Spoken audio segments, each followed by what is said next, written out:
5 heures ba léegi toogaay bi yàgg na vraiment maa ngi leen di jéggulu yéen ñëpp kontaan nañ ci yéen te waa Malika li caamaas wax rek mooy loolu waa Malika dañu fonk heure reer ak defar reer fu mu jote rek ñëpp dañuy jóg dugg ci kër yi defaral xale yeeg ndaw ñu reer ñu bëgg a door a ñëwaat loolu la ñu ngi leen di jéggulu nag ci toogaay bi yàgg na trop di wax mbooloo mi nag waa Malika ñun liñ fi dajale ñun ñëpp Malika mooy Sonko mooy Jomaay mooy Sonko moo ñu dajale ñun ñëpp mbooloo mi fii tey ndax li waral lii mooy dañu bëgg Sénégal changer dañu bëgg changement Sénégal waa Malika loolu ngeen bëgg wala bëggu leen loolu ak changement Malika dañu bëgg Malika tamit changer ñu changer li nekk Malika loolu ngeen bëgg wala bëggu leen loolu loolu ngeen bëgg yéen waa Malika wala bëggu leen loolu ndax Malika jot na pour ñu taxaw changer ko bind li nekk Malika 25 ans zéro bilan dañ ko war a dindi Malika jot na ñu changer li fi ne jot na wala jotul léegi nag bu ñuy changer Malika dafa soxla ñu woo boroom loxo yi set yi nekk Malika yëpp Jomaay mooy Sonko mooy Jomaay ñooñu la woo sama mitin bii tey nag may mitin dama bëgg Malika yépp déglu ma dama bëgg Malika yépp ñu déglu tey sama mitin bii may mitinal Ousmane Sonko mbooloo mi bari woon na trop waaye toogaay yi dafay yàgg comprendre nañ leen ndax dañu faam yi léegi nu ngi nekk ci sëy di toppatoo seen borom kër yi te am na si ñoo xam ne seen borom kër yi fu aaru reer jote rek bëgg na ñu ñëw taajal leen reer waaye ku am borom kër gu mel ni sama borom kër muy Lamine Diop mais toog xoolu fu ma fanaan xoolu fu ma yendu xoolu kuy taaj reer xoolu ku dul taaj reer moo tax fu ma dem damay toog fa doyal ndax lijjanti wu ma ci loolu dara nee na ma foo nekk rek xam naa ndax xam naa ban jigéen nga xam naa yaay kan ñu ànd tey jii jàppale Ousmane Sonko ay ak Jomaay may mitin bii di leeral waa Malika yépp lu leer pour ñu dégg sama mitin bii may mitin ku ma neex laay invité man far laay kenn abaluma ay bët ba di ma tànnal fu may xool man far laay maay mitin tey jii mu leer ñépp waa Malika ñu dugg ci dëkk bi nag di ma diaboliser man dama àndoon Njoogu Saw mi ba muy nekk ba ma ko yóbbu di muy àndal Ousmane Sonko pendaloo mii toog moo jàpp sama loxo jàpp ci loxoom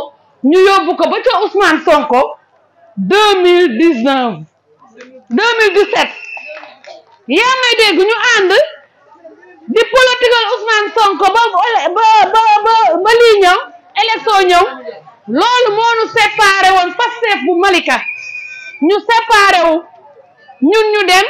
Pastef dem man ma dem Njoogu Saw mi damaa demoon moom mu dem man ma demal sama bopp ànd ak pendaloo mi léegi nag bu ñu demee ba yàlla boolewaat ñu tey mu ñëwaat allié ci ginnaaw Ousmane Sonko mooy Jomaay mooy Sonko dama koy invité ba mu neex ma parce que li am ci bis bi lii yépp moom ak pendaloo mii la ak madame Sare lépp lu fi am nit boo koy jàppale di ko jàppale ba bisam ñëwee Njoogu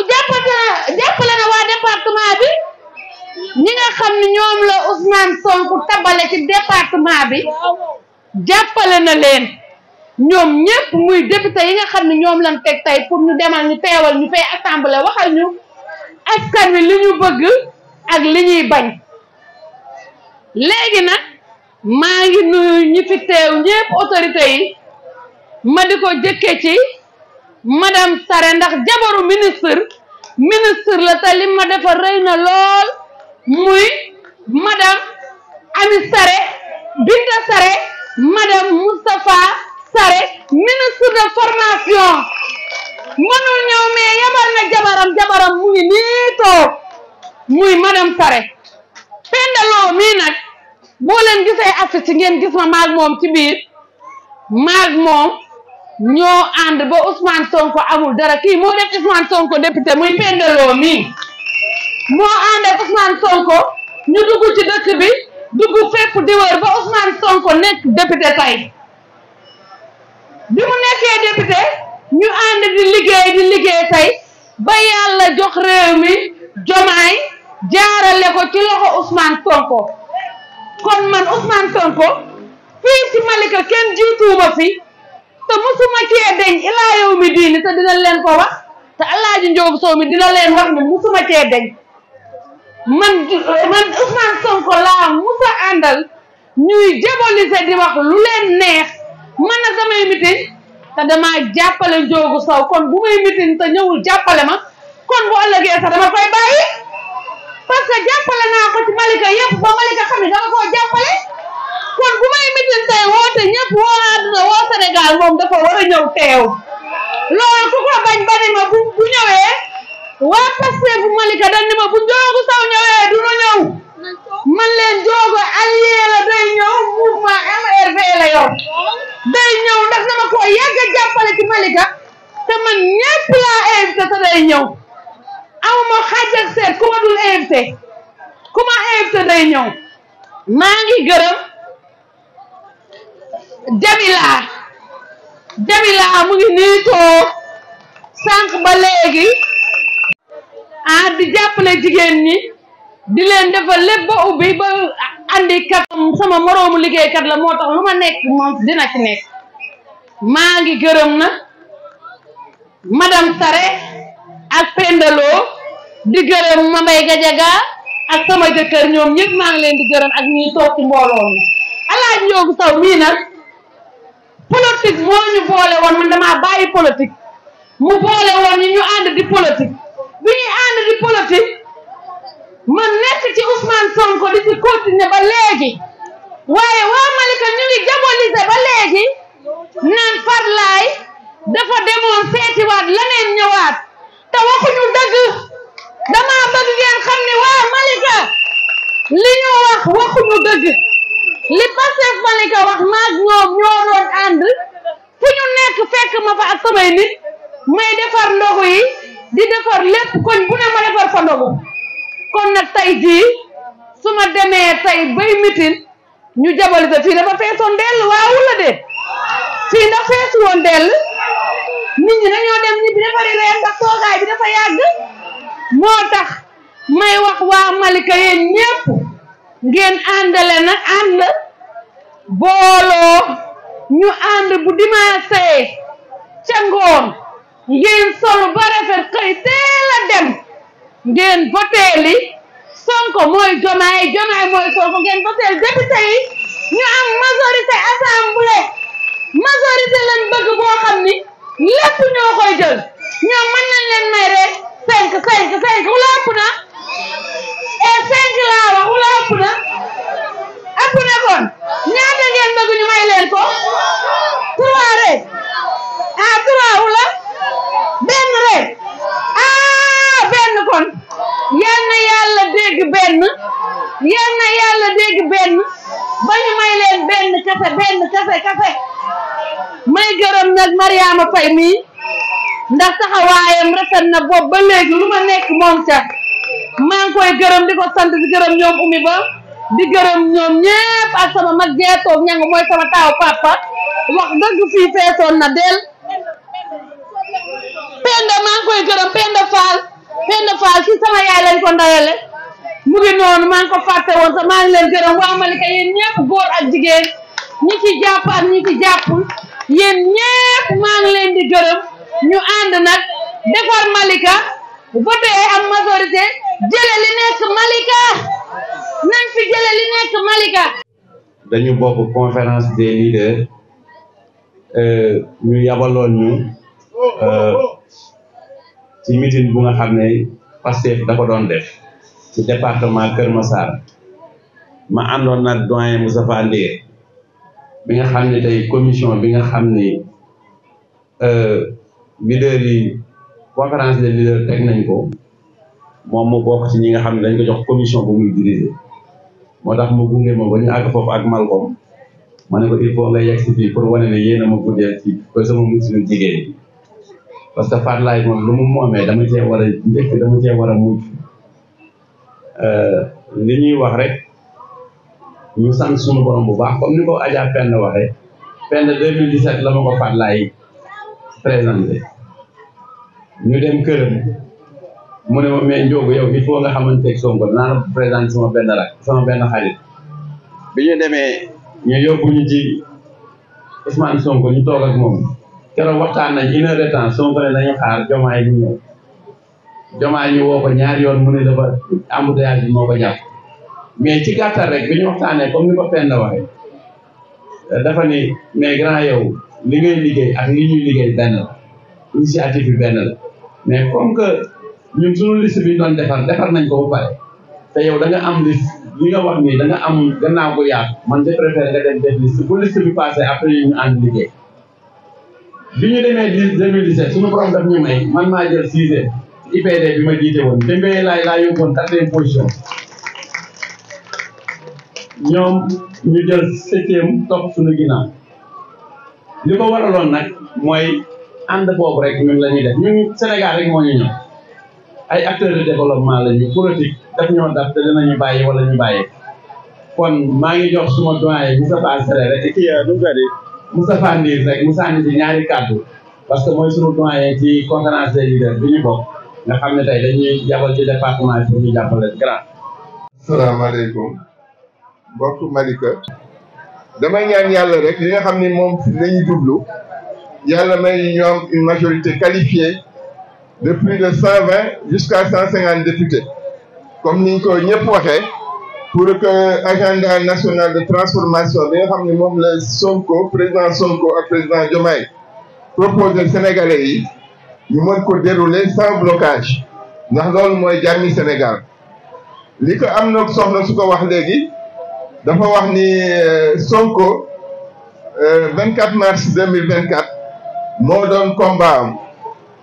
17 novembre bii 2024 combat wu Sénégalais yépp la war a doon mooy delloo njukkal ak mottali yéene Sonko dafa am lu mu ji Sénégalais yi nag dañ ko war a fay boram ndax bu yàlla dogaloon li nga xam ne moom la war a dogal te amuloon ay pexe doomu aadama ñu xañ kii li nga xam ne moom la ko yàlla yéene kon tey jii Sonko dina am ndam lu nga xam ne ñun ñëpp ak Afrique yëpp dañ koy tiitaroo waaye comme demee na noonu te xam nañu lan la ko Sénégal jaral ñun tamit nañu jaral ñu jël suñu carte dem vote ji waaye du yem si dem vote ji nañu jël képp ku ñu mën a yóbbu mu vote ginaar yeeg mu si sax su leen mën a yóbbu ñu jëlaale leen loolu daal mooy sama message may ñaan yàlla nag yàlla may ñu ndam lu sedd guyu li ma leen di waxaat nag mooy kàddu élection yi dafa nekk lu nga xam ne fête la war a doon pour sénégalais yi ndax 24 mars moom dafa metti woon lool combat la woon pour ñun waaye bii dafa war a nekk fête ndax am nañu genn wàllu ndam on a gagné une bataille mais on n'a pas gagné la guerre on va gagner la guerre avec ces élections législatives du 17 novembre inchallah yàlla nañu yàlla defal ndam te Sénégal yëpp am ndam Afrique yëpp am ndam jërëjëf asalaamaaleykum wa rahmatulah. voilà bëgg ay mbokkam yàgg na nag franchement di daw si parti bi xëy na nag ñu bëri dañoo xamul waaw toog naa ko Ousmane Sonko du benn yoon du ñaari yoon waaw ànd naa moom ak Alaaji Ndiogou Sow mi 2017 xam nga loolu yàgg na ndax boobu defe naa ne ca metti bala ñi xamoon Ousmane Sonko bëriwul ñu ànd ma présenté ko Ndiogou Sow ne ko kii acteur de développement la Malika Ndiogou génne franchement tout ce qu'il fait comme social wan ko expliquer ko mu apprécier ko vraiment ma ne ko moom dinaa ñëw ba si Malika seet si la loolu lu yàgg la boobu ñoom ñu fasante kóllëre waaw kon nag dafa am loo xamante ne nit ñi suñ koy communiquer dañoo xamul te man defe naa ne ñun toll nañ foo xamante ne nii politique bi ñuy nekk nii di def soxlawul ay kii moo bokk fii kii moo bokk fii nit ku ne nag mën ngaa ber sa daara am sa mouvement ñëw jàpp ñii parce que du li nekk si nag bi yëpp xajul ci cin bi ndax du c'est pas rek parce que ñëpp dañuy ngay ñëw rek milité Pastef. di gërëm wax dëgg yàlla Farlaye mi nga xamante ni moo organisé mu nekk koo xamante ni nit ku baax laa ko xamal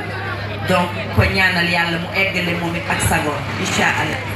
ndaxte nit boo nekkee ci sa gox ngay def di œuvrer pour toujours lu jëmale foofu nga nekk kanam képp koo xamante ni bëgg nga lu baax da nga ko ci jàppale. donc may saluer li nga xamante ni def na ko tey jii nii di jéem a defar dëkkam di jéem a defar goxam ànd ko ak nit ñu baax ñi nga xamante ni ñoo fi teew tey xamuma ko c'est la première fois ma xam ko Alaaji Njoogu waa di dégg lu baax li nga xamante ni yaa ngi koy def muy social yàgg naa ko dégg ma déggaat ko tey benn mi soufflé waat na ko léegi ni ma ci social rek ngay dox